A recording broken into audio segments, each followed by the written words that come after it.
الحمد لله وحده و الصلاة و السلام علی نبی بعده.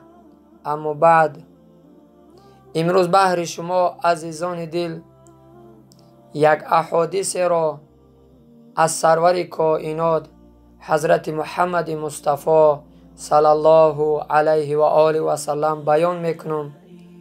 این حدیث بعضی از جنبه های زندگی من و شما را در بر میگیرد. اگر هر برادر، هر خواهر با توجه، با فکر اندیشه های نیک بر این احادیث گوش بیاندازد و در زندگی خود اگر تطبیق کند، او انسان در نزد الله نجات می‌یابد.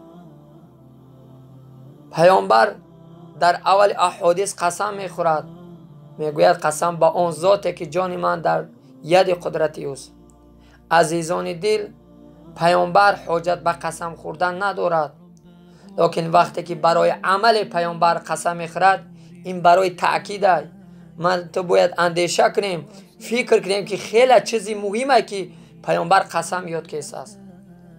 اگر نه پیامبر در حیاتش دروغ گفتگی نیست، لیکن برای تأکید سخنش تا که ما مسلمان های غفلت زده بیدار شویم و به این سخن پیامبر اندیشه کنیم.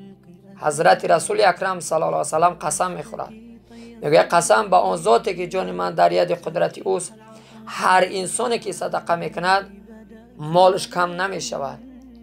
یعنی هر انسانی که از برای الله هر چی صدقه کند، الله مال او را کم نمی گرداند.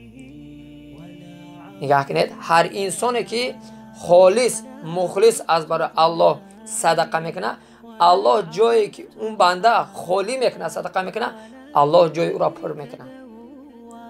یعنی یکم چیزی که پیامبر برای تایید من تو، برای من تو بیدار باشیم و یقین کنیم، پیامبر میگه که قسم یاد میکنه که تو صدقه که الله مال تو را چکو میکنه، کم نمیگردونه.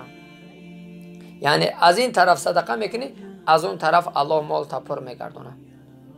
و دوم چیزی که رسول الله صلی الله علیه و سلم برای او قسم یاد کرده است که من تو تایید کنیم، اینه که ما همدیگر از برای الله ببخشیم، همدیگر از برای الله چکنیم ببخشیم، تا که در بخشش الله گرفتار شیم.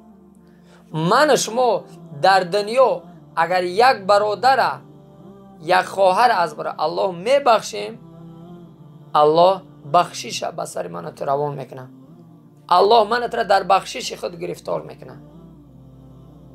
امروز من تو غیرتی نداریم یک برادر که به من تو یک گپی ناخوب زده است یا رفتاری ناخوب کرده است، من تو غیرتی نداریم که همون برادر هم خواهر ببخشیم.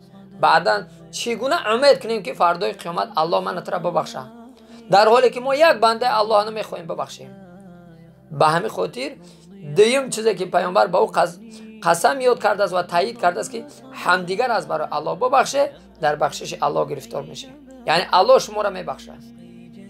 و سوم چیزی میگه پیامبر صلی الله علیه و سلم برای تایید من تو، میگه هر انسانی که خاکساری میکنه، شکسته خچه میگیره، غرور و تکبری را یکس میگذاره، همیشه مرد خاکساره یا زن خاکساره، الله پاداش او ایرا میته که او انسان عزت میته، او انسان چکار میکنه؟ با عزت میگردونه.